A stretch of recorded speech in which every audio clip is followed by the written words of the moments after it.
अगर आप अपने वोटर आईडी में किसी भी प्रकार का कोई करेक्शन करवाना चाहते हैं तो इसके लिए आप घर बैठे ही यह प्रक्रिया कर सकते हैं।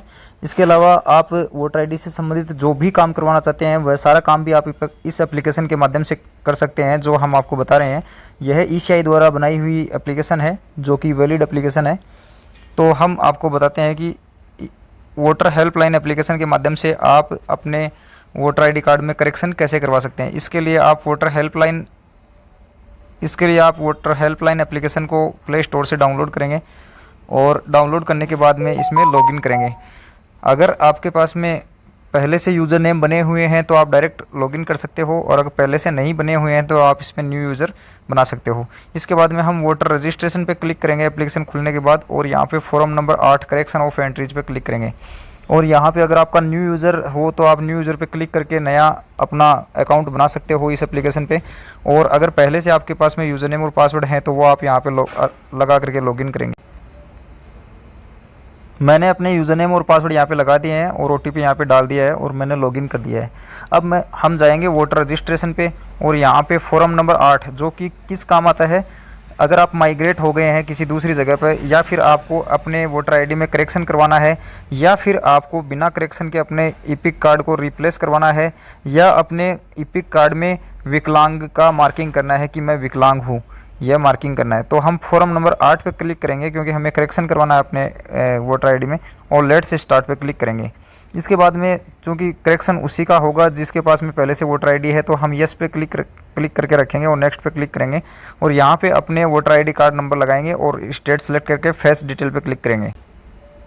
फेच डिटेल पे क्लिक करने के बाद में यह बता देगा कि यह रिकॉर्ड हमारे रिकॉर्ड में है, तो इसका मतलब यह ईसीआई के रिकॉर्ड में है और हम प्रोसीड करके आगे बढ़ेंगे। इसके बाद में यह हमारी डिटेल्स है वो सारी यहाँ पे दिखा देगा। इसके बाद में इन डिटेल्स में हमें करेक्शन करना है तो हम नेक्स्ट बटन पे क्लिक करेंगे। हम यहाँ पे अपना आधार नंबर लगा देते हैं। अगर अपने पास में आधार नंबर नहीं है तो यहाँ पे टिक मार्क करके और इसे आगे करेंगे, और मोबाइल नंबर लगा देते हैं। अगर खुद के हैं तो खुद के लगा देते हैं मोबाइल नंबर और ईमेल आईडी, और अगर रिलेटिव के हैं तो रिलेटिव के लगा देते हैं, और फिर नेक्स्ट बटन पे क्लिक करते हैं। जो स्टार मार्क है वह ज़रूरी है। इसके बाद में हमारे पास में यहाँ पे अलग अलग ऑप्शंस आते हैं। तो यहाँ पे है कि आप, पहला ऑप्शन है शिफ्टिंग ऑफ रेजिस्टेंस। अगर आप कहीं दूसरी जगह शिफ्ट हो गए हैं, एड्रेस चेंज हो गया आपका, तो इस पर क्लिक कर सकते हैं। और correction of entries in existing, हमें यही करना है क्योंकि हमें करेक्शन करवाना है। और आपको विदाउट करेक्शन के करवाना है तो इश्यू ऑफ रिप्लेसमेंट 3 नंबर वाला ऑप्शन। और अगर आपको अपने वोटर आईडी में यह मार्क करना है कि मैं डिसेबल हूँ तो आप 4 नंबर वाले कर सकते हैं।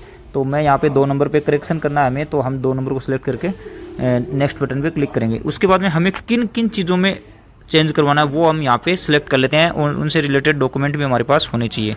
जैसे हमें एड्रेस में, मोबाइल नंबर में, फ़ोटो में, डीओबी में, इन 4 चीज़ों में हमें चेंज करवाना है। तो इनसे संबंधित ऑप्शंस ही हमारे पास में अब खुलेंगे। तो हम नेक्स्ट बटन पे क्लिक करेंगे और यहाँ पे अपनी जो डिटेल्स है वो सारी यहाँ पे फिलअप कर देंगे।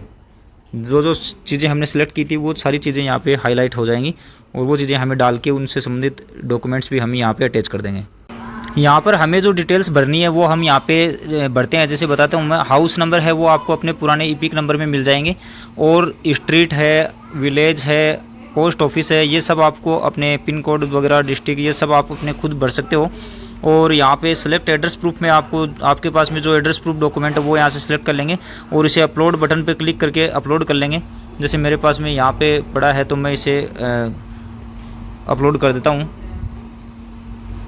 प्रीव्यू यहाँ पे दिख रहा है, और फिर यहाँ पे अपनी जन्म तिथि भी डाल देता हूँ, और यहाँ पे एड्रेस प्रूफ के डेट ऑफ बर्थ के रूप में मैं आधार कार्ड सेलेक्ट कर लेता हूँ और वापस आधार कार्ड को अपलोड कर देता हूँ।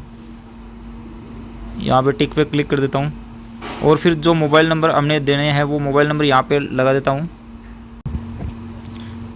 मोबाइल नंबर लगाने के बाद में वेरीफाई पे क्लिक करते हैं तो इस पर ओटीपी जाएगा, वो ओटीपी हम यहाँ पे लगाएंगे।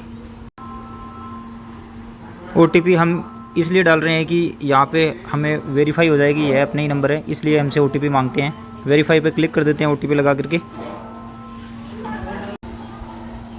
यहाँ पे हमने मोबाइल नंबर डाल के वेरीफाई कर दिया है और सारी चीज़ें यहाँ पे डाल दी है और डॉक्यूमेंट्स भी अपलोड कर दिए हैं। ध्यान रहे डॉक्यूमेंट्स है वो जेपीजी फॉर्मेट में ही अपलोड होंगे, और आप लाइव फ़ोटो भी खींच सकते हो अपलोड करते समय। जैसे अपलोड पे क्लिक करोगे तो यहाँ पे कैमरा से लाइव फ़ोटो भी खींच सकते हो, या फिर अगर आपके पास में पहले से सेव है कोई डॉक्यूमेंट तो उसे गैलरी से कर सकते हो। डॉक्यूमेंट हो चाहे फ़ोटो हो, यानी दोनों ही कैमरा या फिर गैलरी में सेव है तो वहाँ से ले सकते हैं। इसके बाद में हम यहाँ से नेक्स्ट पे क्लिक करते हैं और फिर यहाँ पे नेम ऑफ़ एप्लीकेंट और आपका जो एड्रेस है वो आप यहाँ पे डाल सकते हो, पहले जहाँ से आप एप्लीकेशन को सबमिट कर रहे हो, और फिर डन पे क्लिक करना है। इसके बाद में यह आपको यहाँ पे अपनी प्रीव्यू दिखा देगा कि आपकी जो सूचनाएं हैं वो ये प्रीव्यू है, आपने क्या चेंज करवाया है क्या नहीं चेंज करवाया है, ये सारी चीज़ें आपको यहाँ पे दिखा रहा है। अगर आपको ये सब चीज़ें सही लग रही है तो फिर आप कंफर्म पे क्लिक कर देंगे, अन्यथा बैक जा करके इसको वापस सबमिट कर देंगे। तो हमने यहाँ पे कंफर्म कर दिया, ये हमारा रेफरेंस आईडी यहाँ पे जनरेट हो गया है। फिर यह आपके